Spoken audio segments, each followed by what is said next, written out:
আচ্ছা, আমার তো ভাবা পরের কথা। এখন সে সমালোচিত কেন? তাকে আমার প্রশ্ন হচ্ছে এটা। তাকে কেন সমালোচিত মনে হচ্ছে? সে তো একজন ডিরেক্টর, নাকি? সে সিনেমা বানাবে, এটাই স্বাভাবিক। এখন আগে বঙ্গবন্ধু নিয়ে সে সিনেমা বানাচ্ছে, তার কাজ হচ্ছে ডিরেক্টরি করা। তা যদি সে চাইবেই তার সিনেমা বানাতে, সে যেকোনো মানুষকে নিয়ে, যেকোনো সমাজকে নিয়ে, যেকোনো দেশকে নিয়ে, সে ডিরেক্টর, অ্যাজ এ ডিরেক্টর। তার কাজ সিনেমা বানানো। সে সিনেমা বানাইছে। সে সাংস্কৃতিক অঙ্গনের মানুষ। আমার কাছে মনে হচ্ছে যে সে তাকে এই সাংস্কৃতিক উপদেষ্টা বানানো হয়েছে, এতে কোনো বিতর্কের কোনো জায়গা আমার কাছে মনে হয়নি। কেন জানেন? কারণ তো সে তো তার শিকড়ই হচ্ছে গিয়ে যে সে সাংস্কৃতিক ব্যক্তি। যে একজন ডিরেক্টর, সে বহু তার সিনেমা আছে, বহু তার বিজ্ঞাপন আছে, বহু তার নাটক আছে। সে এই অঙ্গনের মানুষ। কেন বিতর্কিত হবে বলেন আপনারা? আমিও তো চাই না যে স্থাপনা হয়েছে এখানে। যারা ক্ষমতায় ছিল তারা, তাদেরকে সরিয়ে দেওয়া হোক, কিন্তু স্থাপনা ভাঙার কোনো তো তো ক্ষতি, দেশের ক্ষতি, দশের ক্ষতি। আপনার এই যে রেল, মেট্রো রেল ভাঙা হয়েছে, এটা তো ক্ষতি। কারণ আমাদের, আপনারা, সরকার যেহেতু এটা করছে, ওটা সরকারের অনেক লিগিস আছে, সে কারণে সরকারের এই পতন। তার কারণে তো মনে করেন যে আজ এই অবস্থা, তাই না? সেই অর্থে মনে করেন যে ভাঙার, কোনো কিছু নষ্ট হওয়ার পক্ষপাতে এই দেশের মানুষ কেউই চায় না যে কোনো কিছু নষ্ট হোক। কথা হচ্ছে না? এটা হচ্ছে কথা। আর মূল কথা হচ্ছে সরোয়ার ফারুকী নিয়ে কেন এত সমালোচিত?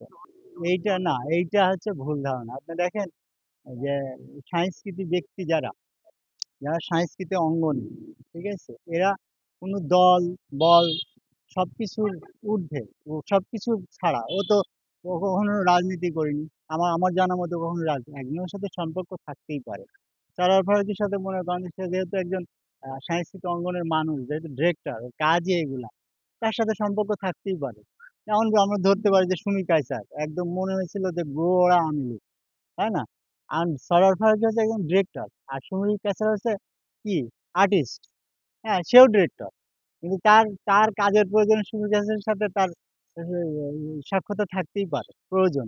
আমার কাছে এটা মনে হয়, বুঝছেন, যে সারোয়ার ফারুকী একজন, আমি মনে করি যে একজন মেধাবী একজন মানুষ, একজন ভালো একজন, আহ তার এই সাংস্কৃতিক অঙ্গনে যদি সে সুযোগ পেয়ে গেছে, যেহেতু আমার মনে হয় তার কাজ করা উচিত, এবং এটা আমাদের মেনে নেওয়া উচিত, কারণ সে সাংস্কৃতিকই লোক। ঠিক আছে, সেই জায়গাটাও আমি আশাবাদী, কারণ সে একজন ভালো একজন, ভালো একজন দক্ষ ডিরেক্টর, ভালো একজন দক্ষ একজন, মনে করেন যে এই সাংস্কৃতিক অঙ্গনের লোক। আমি মনে করি যে সে সুন্দরভাবে এইটা পরিচালনা করতে পারবে, যদি আমরা তাকে সহায়তা করি। আর আমরা যদি সহায়তা না করি, যদি নেগেটিভ গুলা দিক ধরি, কেউ না কেউ তো আসবে এই পদে, আসতেই হবে। হ্যাঁ, হ্যাঁ, সে এখন সে আওয়ামী লীগ পন্থী তো না, এরকম তো আমরা বলতে পারি না। আমি তো আমার আমি তো আমি হচ্ছে দীর্ঘ আহ, ফারুকী ভাইয়ের চিনি মনে হয় দীর্ঘ 20 বছর আগে থেকে। আমি এই অঙ্গনের মানুষ, ঠিক আছে, মিডিয়াতে কাজ করি। কিন্তু আমার কাছে মনে হয়নি যে সে কখনো কোনো মাঠে নেমে রাজনীতি করছে।